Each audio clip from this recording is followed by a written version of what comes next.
But in a sense, this is the ground floor. Won't it need updating all the time? I mean, once you've got it, that obviously is a terrific start. But this extraordinary creature, whatever we call it, this pandemic is caused by something which is evolving all the time, surely. Yeah, so these viruses are pretty tricky for the immune system. They've got lots of methods to avoid the immune system.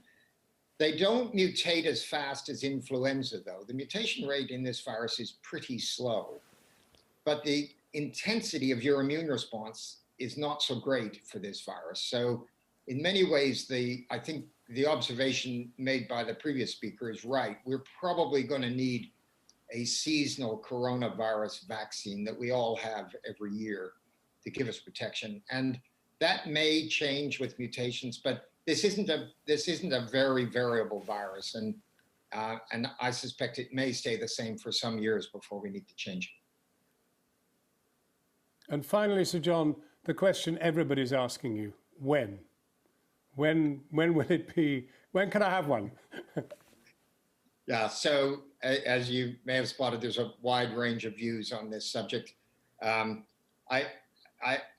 hopeful we're going to start to get a readout early in the autumn as to whether this thing works or not. A lot of this depends on the intensity of infection. So in order to get a readout, you have to have a certain number of incident cases in the control vaccine population.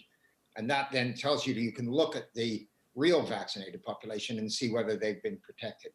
So I'm hoping that's going to happen pretty smartly this autumn.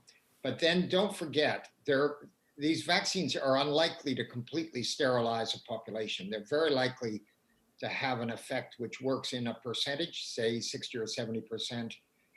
We'll have to look quite carefully, and the regulators will have to look quite carefully to make sure that it's done what we need it to do before it gets approved. So there will be a delay between the outcome of the trial and a decision whether it can be approved as a vaccine.